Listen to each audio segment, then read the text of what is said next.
Myrtle Beach is ranked among the top 25 most dangerous beaches in the entire United States. Myrtle Beach came in a whopping number 23 on the list. This is Brandon Kunasek right here in Myrtle Beach, South Carolina with Keller Williams, bringing you just another update of what's going on in the Myrtle Beach market.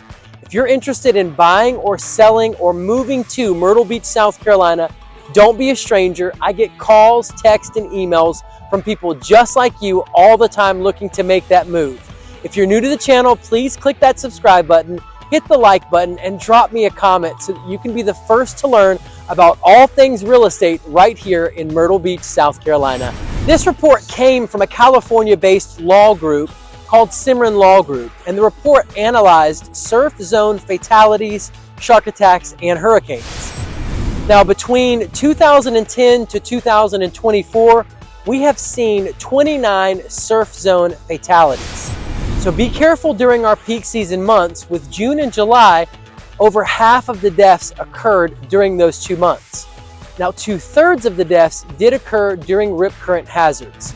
So if you're visiting our market or considering a move here, be careful during our peak season months. You know, the top of the peak, that's June, July, and August. Those seem to be your target months where safety needs to be of the utmost concern when you're at the beach. Now let's move right along to shark attacks. There have been 138 unprovoked shark attacks since 1837 right here in our market. Now, of those attacks, 36 occurred in Horry County, with 8 occurring in Georgetown County. Now, for those of you not familiar with our market, Horry County is going to compose a large portion of our market, and it is where Myrtle Beach is, where a lot of people are wanting to move to and relocate to. Now, it's not that people don't move to Georgetown, yes, but it is a separate county that does abut Horry County. It's a little bit further south. Now, last year we had 2 shark attacks, and that made up 6% of the nation's attacks. All right, let's talk through the big elephant in the room, hurricanes, because I know that a lot of people relocating to our market are always curious about hurricanes. Now, for me, they are a way of life here, guys. I mean, like, it's just part of living at the beach. I would imagine wherever you live in the U.S., there is something that you're going to have to watch out for, whether it's a tornado or, you know, any kind of natural disaster thing. You know, it's going to be a part of that way of life. But for us, I don't feel like it's that big of a deal, but you do need to make sure that you exercise caution. And if we are evacuated, you definitely need to leave. Now, anyways, let's jump into hurricanes. We've had 42 hurricanes since 1857. All that said, we've never had a Category 5 hurricane. We have had a few Category 4 hurricanes, the last being Diana, and that was in 1984. All that said, I feel like we are in kind of the line of sight for hurricanes to hit us. You know, so you might see it a lot on the news or on the Weather Channel, but I feel like we don't really get hit by that many hurricanes. If you are perhaps investigating places to live in Florida and comparing our 2 markets, Myrtle Beach and Florida, which a lot of baby boomers are, from what we can tell, there's over 10,000 a day retiring baby boomers, the largest and wealthiest generation in America's history, and they are moving to Myrtle Beach and to Florida. Now, if you're considering Florida, then let me give you the tip on the top 10 most dangerous beaches in Florida. Number 1 comes in at New Smyrna Beach. That's there in Florida. Panama City Beach. You've also got Daytona Beach, Miami Beach, Cocoa Beach, Ormond Beach, Ponce Inlet, Indialantic Beach, Melbourne Beach, and finally Miramar Beach. Those are your top 10 most dangerous beaches in Florida. And I'd like to give credit for the content in this video to the Sun News. There was an excellent article. It was written by Maria Elena Scott. Excellent article on, you know, Myrtle Beach being in the top 25 most dangerous beaches. I believe you should invest in oceanfront condos in Myrtle Beach, South Carolina, because this is the fastest growing area out of the 150 most populated areas in the entire United States for the last 3 years in a row, according to U.S. News and World Report. This helps to insulate our market from many of the ups and downs that the rest of our nation's real estate market experiences. This can help you have a more stable rental property. I believe you should invest in oceanfront condos in Myrtle Beach, South Carolina, because they have a tremendous upside when compared to money market accounts and the stock market, due to the appreciation they earn and the potential of higher annual yields through their gross rental income when compared to these other investments. Money market accounts and the stock market don't have the upside of added appreciation.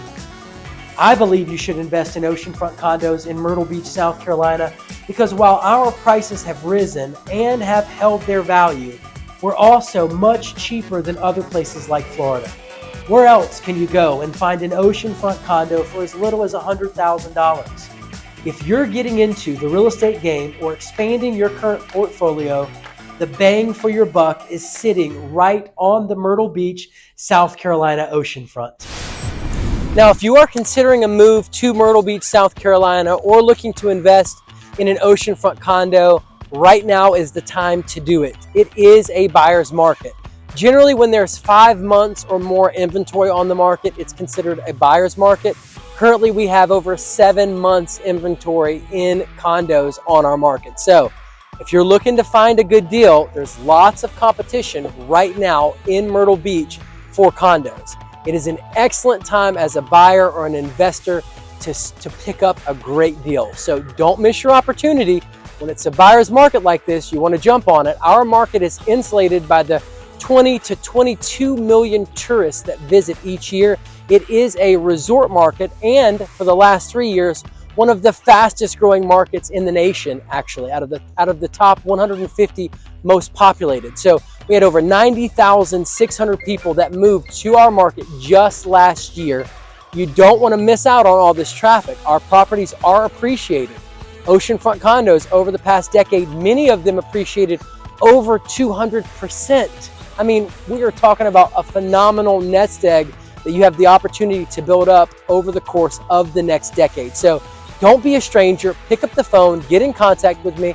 I'd love to help build a spreadsheet for your investments or to help cater to your move as you relocate to Myrtle Beach, South Carolina. I believe you should invest in oceanfront condos in Myrtle Beach, South Carolina, because you can enjoy and increase the passive income of your oceanfront condo through the 20 to 22 million tourists that visit the #2 vacation destination on the East Coast each year.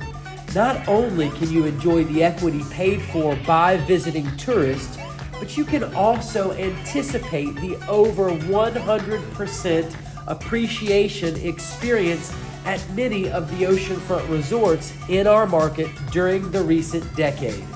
I believe you should invest in oceanfront condos in Myrtle Beach, South Carolina, because you can depreciate them, reducing your overall tax burden, keeping more money for you and your loved ones, and ensuring unnecessary taxes aren't paid.